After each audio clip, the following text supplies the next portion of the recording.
What if I told you that in the ancient world, if you couldn't pay your debt, you became someone's servant? Not metaphorically. Literally, your labor became the repayment. And yet today, we don't call it slavery. We call it credit. Credit cards, student loans, car finance, mortgages. Different language, same question of control. The issue is not whether debt still shapes people's lives. It clearly does. The deeper question is whether we are more financially free today, or whether we've simply redesigned bondage in a more sophisticated form. In the ancient Near East, debt was personal. If a farmer borrowed grain and failed to repay it, he didn't lose a credit score. He lost his freedom. Debt immediately translated into labor. In many surrounding nations, that servitude could be permanent. But ancient Israel operated differently. Under Mosaic law, a Hebrew servant worked 6 years. In the 7th year, he was released. No lifelong bondage. No generational chains. Debt had a built-in expiration date. Freedom was structurally guaranteed. And then there was something even more radical. The Year of Jubilee. Every 50 years, land returned to its original family. Debts were reset across the nation. This wasn't random generosity. It was economic design. Ancient Israel treated debt as powerful and dangerous. So it built limits into the system itself. Modern economies do not. Student loans can follow someone for decades. Mortgages last 30 years. Credit cards can linger indefinitely. There is no national release year. No systemic reset woven into the structure. Debt simply rolls forward. And it rolls forward with interest. That's where the comparison sharpens.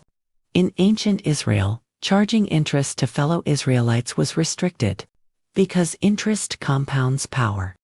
It transforms temporary hardship into long-term dependence. Modern credit culture runs on compound interest. Miss one payment, and the balance grows. Pay the minimum, and time stretches the obligation.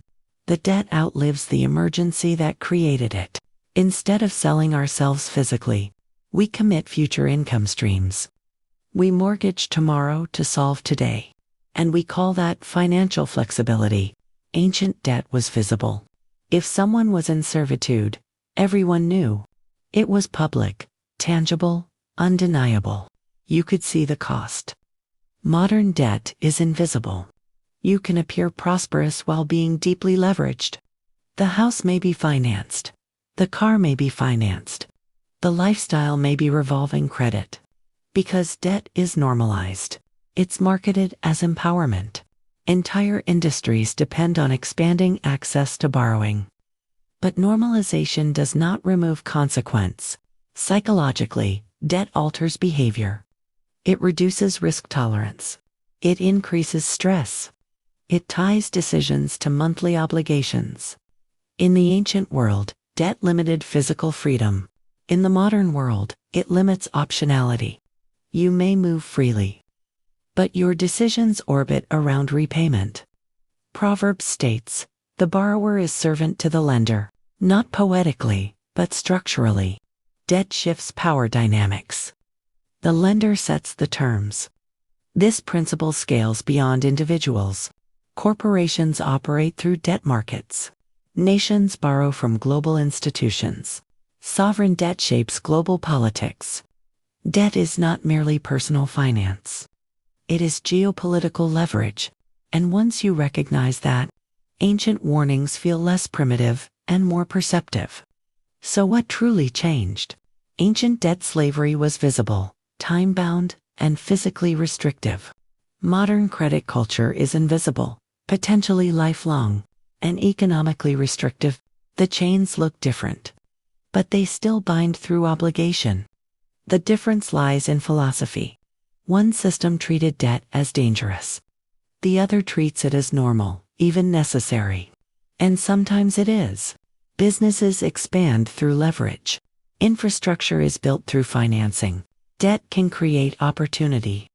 But when consumption is financed instead of production, dependence grows quietly.